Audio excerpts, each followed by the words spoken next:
ٹھیک ہے، اگر اس نے خبر جھوٹی دی ہے تو وہ خبر جھوٹی ہے، وہ پھر خاتون ہے مرد ہے جو بھی ہے وہ خبر جھوٹی ہے، بالکل ایسے ٹھیک ہے. تو آپ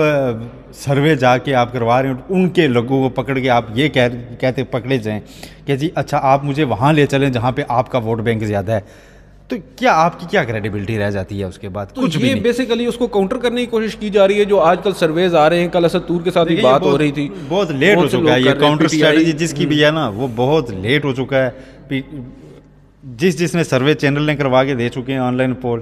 جتنی پرائیویٹ کمپنیوں کے سرویز ہیں، جو سروے کمپنیز ماضی میں پاکستان مسلم لیگ نون کو فیور کرنے کے لیے مشہور تھے نا، وہ بھی آپ پتہ صرف کیا دکھا رہے ہیں، وہ کہتے ہیں نہیں مارجن کم ہے پی ٹی آئی اوپر ہی، وہ مارجن کم ہے کے اوپر کھیل رہے ہیں. تو آگے والی تو بات نواز شریف خود بھی نہیں کہہ رہے. ٹھیک ہے، بالکل ٹھیک. نواز شریف خود بھی نہیں کہہ رہے. دیکھیں غریدہ فاروقی ایک پرائیویٹ پارٹی ہے، ایک جرنلسٹ. ہمارا جو پیمرا ہے اس نے باقاعدہ طور پر پابندی لگا دی ہے ان سرویز پر جو مختلف ٹی وی چینلز کرا رہے ہیں. بالخصوص حبیب اکرم صاحب بڑے نامور صحافی ہیں، وہ سرویز کرتے ہیں، مختلف علاقوں میں جاتے ہیں اور لوگوں سے بات کرتے ہیں، اور ان کے سرویز کی بنیاد بنا کر اس کو پابندی لگائے گی. اور پھر وہ ہائی کورٹ میں گئے ہیں، لاہور ہائی کورٹ سے انہیں ان کے حق میں آرڈر ملا ہے. جب ہائی کورٹ نے ان سرویز کو دوبارہ بحال کیا اور بتایا ہے کہ بھائی الیکشنز ابھی نہیں ہیں، الیکشن کے دن یہ کام نہیں ہوتا، پولنگ ڈے پر نہیں ہوتا، ابھی کر سکتے ہیں. تو اس طرح کے ہتھ کنڈے، اور اس میں اب غریدہ فاروقی صاحبہ کی یہ جو سرویز ہیں، اس سے تاثر یہی مل رہا ہے کہ اب کافی زیادہ پریشانی بڑھ رہی ہے ان لوگوں کی جو اس وقت کانٹیسٹ کر رہے ہیں اگینسٹ پی ٹی آئی. اور آپ بے شک پی ٹی آئی کی پالیسی سے اختلاف کریں، مگر ان کی جو مقبولیت ہے اس وقت آن گراؤنڈ، اس کو آپ کسی بھی صورت میں ڈینائی نہیں کر سکتے. سہیل وڑائچ اور انصار عباسی جیسے لوگ جب لکھ رہے ہوں کہ اگر لیول پلینگ فیلڈ دی گئی تو پی ٹی آئی الیکشن جیت جائے گی اور ملک میں بڑا انتشار ہو جائے گا، تو یہ اعتراف ہوتا ہے کہ آپ جو ہے نا یہ مانتے ہیں کہ پاپولر گراؤنڈ پہ وہی ہیں، ووٹ انہی کا ہے، بس ان کو نہیں دینا کیونکہ اس وقت یہ ڈیموکریسی کے لیے ڈیموکریسی کا یہ پرنسپل جو ہے نا کہ عوام فیصلہ کریں گے، اس کو کرٹیل کرنا ہے اس لیے کہ ملک کی شاید کوئی ضرورت ہے. جیسے بنگلہ دیش میں ریاست کی بقا کی، ہاں جیسے بنگلہ دیش میں ہوئے ہیں الیکشن، اور میں نے سنا ہے کہ پاکستان نے ان الیکشنز کو مسترد کیا ہے کہ اس طرح کے انتخابات کوئی نہیں ہوتے کہ جہاں ایک پارٹی کے لیے سارا کچھ کھولا جائے اور باقی ساروں کو راستہ روکا جائے. پاکستان نے مسترد کر دیے ہیں. ماشاء اللہ. چلیں بہت بہت شکریہ سہیل رشید صاحب. آج کی اس ویڈیو سے ناظرین اتنا ہی، اجازت دیجیے. اللہ حافظ.